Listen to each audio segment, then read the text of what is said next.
வணக்கம். நம்ம சேனலுக்கு தொடர்ந்து ஆதரவளித்துக் கொண்டிருக்கும் நல்ல உள்ளங்களுக்கு நன்றி. மகாராஷ்டிரா தேர்தலில் விதர்பால் 62 தொகுதிகள், ஏற்கனவே சொன்ன மாதிரி மேற்கு மகாராஷ்டிராவில் 70 தொகுதிகள். இது எல்லாத்தையும் மீறி நார்த் மகாராஷ்டிரா எப்படி இருக்குது அப்படின்னா, நார்த் மகாராஷ்டிராவில் மொத்தம் 35 தொகுதிகள், 6 எம்பி தொகுதிகள். இன்றைக்கி இருக்கக்கூடிய 35 தொகுதிகளில் என்ன வலுவாக இருக்காங்க, எந்த சமூகம் நிறையா இருக்குது, பிஜேபிக்கு எப்படி இருக்கும்? ஏன்னா இம்மாநிலத்திலேயே அதிகமான பழங்குடியினர் சமுதாயம் அதிகம் இருக்கக்கூடிய இடம் இது. 23% பழங்குடியினர் இருக்காங்க.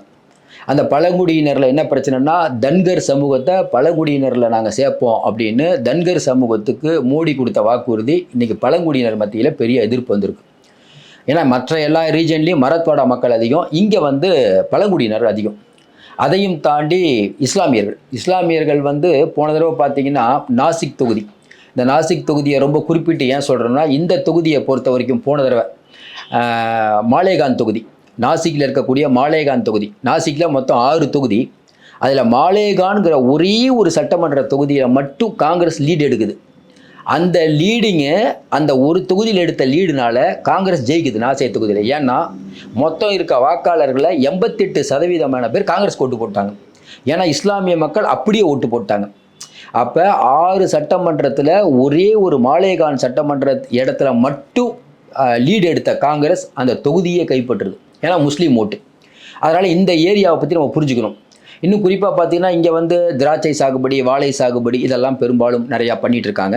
பெரும்பாலும் விவசாயம் நிறையாகுது. விவசாயிகள் போராட்டம் இங்கே பெரிய இம்பேக்டை ஏற்படுத்தியிருக்கு. இங்கே இருக்கக்கூடிய மாவட்டங்கள், நீங்கள் இந்த மாவட்டங்கள்னு பார்த்தீங்கன்னா, இதில் இருக்கக்கூடிய மாவட்டங்கள் பேர் சொன்னாலே உங்களுக்கு தெரியும் மேற்கு மகாராஷ்டிரா எவ்வளோ முக்கியத்துவம் வாய்ந்தது அப்படின்னு சொல்லிட்டு. இங்கே இருக்கக்கூடிய மாவட்டங்கள் பார்த்தீங்கன்னா தூலே, ஜால்கான், நந்தன்பார், நாசிக், இது 4 தொகுதிகள். இன்னும் குறிப்பாக பார்த்தீங்கன்னா, இன்றைக்கி இருக்கக்கூடிய சூழ்நிலையில் இதுக்கு பக்கத்தில் இருக்க மாவட்டம் பார்த்தீங்கன்னா குஜராத், மத்திய பிரதேசம். குஜராத், மத்திய பிரதேசம்னா இயற்கையிலேயே இந்த பிஜேபி சாயல் அடிக்கும். இன்னொரு பக்கம் மத்திய பிரதேச முதலமைச்சர் அவரே மோகன் யாதவ் அவரே பிரச்சாரம் பண்ணுறாருங்க. அதே மாதிரி காங்கிரஸ் ரொம்ப புத்திசாலித்தனமாக மத்திய பிரதேசத்தில் உள்ள எதிர்க்கட்சி தலைவர், காங்கிரஸ் எதிர்க்கட்சி தலைவரை பொறுப்பாளராக போட்டிருக்காங்க. இதெல்லாம் காங்கிரஸுக்கு ஒரு மிகப்பெரிய பலம். இன்னொன்று குறிப்பாக பார்த்தீங்கன்னா, இந்த ஏரியாவில் பார்த்தீங்கன்னா மராத்வாடாங்கிறத தாண்டி பழங்குடியினர் வாக்கு போன தடவை பிஜேபிக்கு போச்சு. இந்த தடவை பிஜேபிக்கு போகாது. ஏன்னா தன்கர் சமூகத்தை இணைக்கிறது. இன்னும் குறிப்பாக பார்த்தீங்கன்னா, இங்கே இருக்கக்கூடிய சமூகம் பார்த்தீங்கன்னா மராத் அது ஒரு 26, இன்னொன்று பார்த்தீங்கன்னா மாதா 7.8, சாயத் பிராமின் ஒரு 6, பனியா ஒரு 5, இப்படி பலவிதமான விஷயங்கள் இருக்குது. இதில் பார்த்தீங்கன்னா குன்மி இனம் ஒரு 8% வாக்குகள் இருக்குது. இன்னொரு பார்த்தீங்கன்னா மற்ற சமூகங்கள் இருக்குது. அதாவது பார்த்தீங்கன்னா மாலிஸு, மந்தனு, கோலி, யாதவ், அப்புறம் ராஜபுத்திரர், நம்ம யோகியோட சமூகம் அதெல்லாம் இருந்தாலும் இங்கே அப்படி பெரும்பான்மையாக இருக்கக்கூடியது இஸ்லாமியர்கள் ஒரு 11% இருக்காங்க.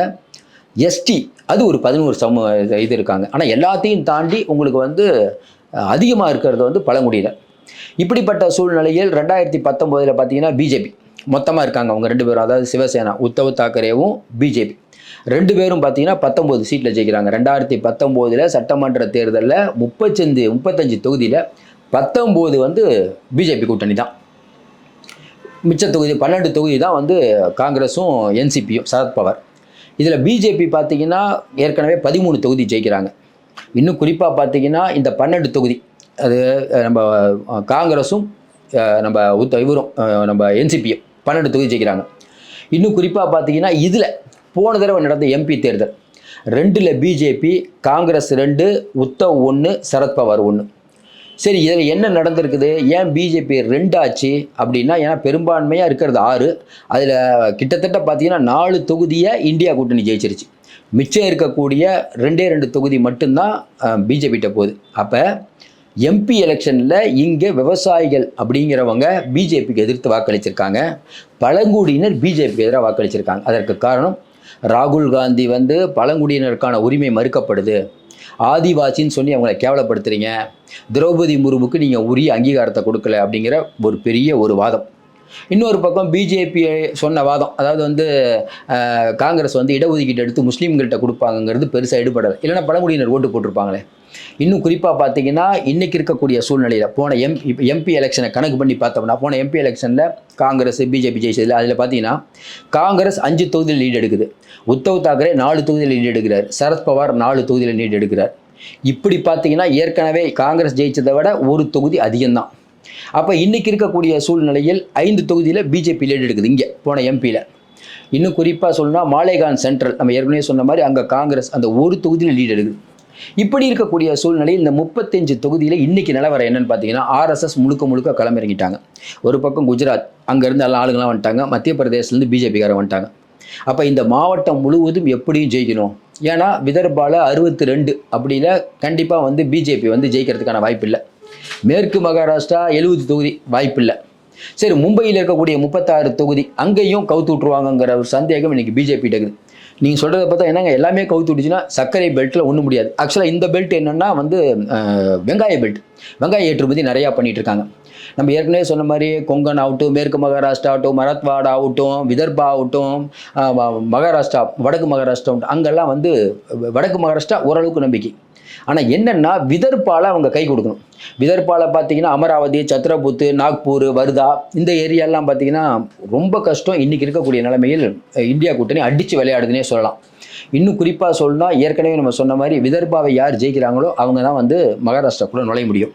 ஆனால் இன்றைக்கி இருக்கக்கூடிய சூழ்நிலையில் அமராவதி, அகோலா இங்கெல்லாம் பார்த்தீங்கன்னா காங்கிரஸ் சூப்பராக போகுது. அதனால தான் என்ன பண்ணுறாரு, வடக்கு மகாராஷ்டிராவில் மோடி இப்போ பிரச்சாரம் ரோடு ஷோ போனார்ல, 2 இடம், நாசிக்கு இன்னொரு இடம், ரெண்டுமே வடக்கு மகாராஷ்டிரா தான். ஏன்னா அந்த 35 தொகுதியில் இப்போ பிஜேபியோட கணக்கு என்னென்னா ஒரு 28வது அல்லணுங்கிறாங்க. ஆனால் கூட்டி கழித்து பார்த்தாலும் 28 அல்ல முடியாது. நம்ம ஏற்கனவே சொன்ன மாதிரி விவசாயிகள் போராட்டம் கடுமையான போராட்டம். பழங்குடியினர் இவங்களை நம்பலை. அப்போ பழங்குடியினர் விவசாயிகள் போராட்டம், இஸ்லாமியர்களுடைய 11%, அதுவும் இல்லை எஸ்டியுடைய 11%. இவங்க நம்பிட்டு இருக்கிறது என்ன, ராஜபுத்திரர்கள் வாக்கு, பிராமணர் வாக்கு. மாலி சமூக வாக்கு கூட ஏற்கனவே நம்ம சொன்னால் அசோக் கெலாட்டை போட்டு அதில் மான்கி சமூக வாக்குகளை பண்ணால் தன்கர் சமூகம் அது ஒரு 5% இருக்குது. அதையும் காங்கிரஸ் விட்டு வைக்கல. அதனால் இன்றைக்கி இருக்கக்கூடிய சூழ்நிலையில் வடக்கு மகாராஷ்டிரா கூட இவங்க பெருமளவுக்கு கை கொடுக்கும். முதல்ல கை கொடுத்தது, ஆனால் போன எம்பி தேர்தலில் கை கொடுக்கல. அதனால் இன்றைக்கி இருக்கக்கூடிய சூழ்நிலை நம்ம பார்க்குற வரைக்கும் விதர்பால காங்கிரஸ் சில தவறுகள் பண்ணியிருக்குது, மறுக்கலை. அதாவது அவங்க வந்து இவருக்கு உத்தவுக்கு நிறையா சீட் கொடுத்துட்டாங்க. அதையும் தாண்டி இந்த வடக்கு மகாராஷ்டிராவில் முக்கியமான விஷயம் 50 போட்டி வேட்பாளர்கள், அதுதான் முக்கியம். 50 போட்டி வேட்பாளர்கள் பார்த்தீங்கன்னா இன்றைக்கி வந்து இவர்கள் எடுத்து பிஜேபி எடுத்து நிற்கிறாங்க. இன்னும் குறிப்பாக சொல்லணும்னா இன்றைக்கி இருக்கக்கூடிய சூழ்நிலையில் ரொம்ப கஷ்டம் அப்படிங்கிறது வந்து முக்கியமான விஷயம் வந்து வடக்கு மகாராஷ்டிராவில் பிரச்சனை என்னென்னா பிஜேபிக்காரங்களே பிஜேபி எடுத்து நிற்கிறாங்க. இதை வந்து அவங்க எதிர்பார்க்கல. அதனால் வந்து வடக்கு மகாராஷ்டிராவில் 35 தொகுதிகளில் வந்து சரிபாதி தான் இருக்கும்னு நினைக்கிறோம். என்ன ஒன்று, விதர்பால காங்கிரஸ் முந்துது. மேற்கு மகாராஷ்டிராவில் நம்ம சர்க்கரை பெல்ட்டில் சரத் யாதவ் அடிக்கிறாரு. கொங்கனில் வந்து நமக்கு தெரிஞ்சு இப்போ இருக்கக்கூடிய சுச்சுவேஷன் பிரகாரம் உத்தவும் இவரும் யார் நம்ம ஏக்நாத்தும் சமபங்கில் வருவாங்க. ஆனால் மும்பையில் பார்த்தீங்கன்னா ஏற்கனவே சொன்ன மாதிரி கண்டிப்பாக உத்தவ் தாக்கரே 7 அடிக்கிறாரு, 3க்கு மேலே வந்து ஷிண்டே போக மாட்டார். இதான் இன்றைக்கி இருக்கக்கூடிய இடம். அப்படி இப்படின்னு பார்த்தாலும் அடித்து பிடிச்சி இப்போ கூட அப்பர் ஹேண்டு வந்து இந்தியா கூட்டணி தான். 1 வாரம் தான் ஆகுது. நீங்கள் எழுதி வச்சுக்கோங்க. நமக்கு தெரிஞ்சு இப்போ இருக்கக்கூடிய சூழ்நிலை வச்சு பார்க்கும்போது இந்தியா கூட்டணி பெரிய அளவுக்கு வெற்றி பெறும். ஏன்னா ராகுல் காந்தியை காக்க வைக்கிறது, ஒரே மாதிரி இந்துக்களே உண்டு கொடுங்கள் இந்த வாதம்லாம் ஈடுபடாது. பங்கஜ் முண்டே சொல்கிறாரு, அசோக் சவான் சொல்கிறாரு, பிஜேபியில் இருக்கவங்க ஐயா தேவையில்லாமல் இந்துக்களே உண்டு கொடுங்கள்னு சொல்லாதீங்க. இதில் வேறு இப்போ என்ன சிக்கல், உத்தரப்பிரதேசில் 10 குழந்தைகள் எரிந்து விட்டது. அதை பார்க்காம எல்லா ஊர்லேயும் போய் இந்த ஆள் பிரச்சாரம் பண்ணிகிட்டு இருக்காரு. இவர் ஊரையே நான் நிர்வகிக்க தெரிலன்னு யோகிக்கு ஒரு கெட்ட பேர். பட்டேங்கே தோ கட்டேங்கேங்கிறது இங்கே ஒர்க் அவுட் ஆகாது. அதே மாதிரி வந்து இது அவுரங்கசீப் மன்னா சவார்கர் மன்னான்னு கேட்குற அமித்ஷாவும் ஒர்க் அவுட் ஆகாது. முழுக்க வளர்ச்சி திட்டங்களை பேசுங்க அப்படின்னு சொல்கிற ஆதித்ய தாக்கருடைய பேச்சு ஒர்க் அவுட் ஆகும். நீங்கள் வேணால் எழுதி வச்சுக்கோங்க. நம்ம சொல்கிற மாதிரி விதர்பால காங்கிரஸ் கை ஓங்குங்க. ஆனால் வந்து கொஞ்சம் பிஜேபி பிடிக்கும், ஆனால் பெருசாக காங்கிரஸ் தான் ஜெயிக்கும். மேற்கு மகாராஷ்டிரா சொல்லவே வேணாம், சரத்பவார் அடித்து விளையாடுவார்.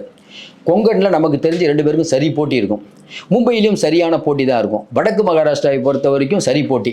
அப்போ விதர்பாலையும் மேற்கு மகாராஷ்டிராலையும் முந்தக்கூடிய காங்கிரஸ் கூட்டணி ஜெயிக்குங்கிறதா நம்மளுடைய வாதம். பொறுத்திருந்து பார்ப்போம். மீண்டும் சந்திப்போம். நன்றி, வணக்கம். உங்களுக்கு இந்த வீடியோ பிடிச்சிருந்துச்சுன்னா லைக் பண்ணுங்க அண்ட் உங்களோட கருத்துக்களை கமெண்ட் பண்ணுங்க. மறக்காம சப்ஸ்கிரைப்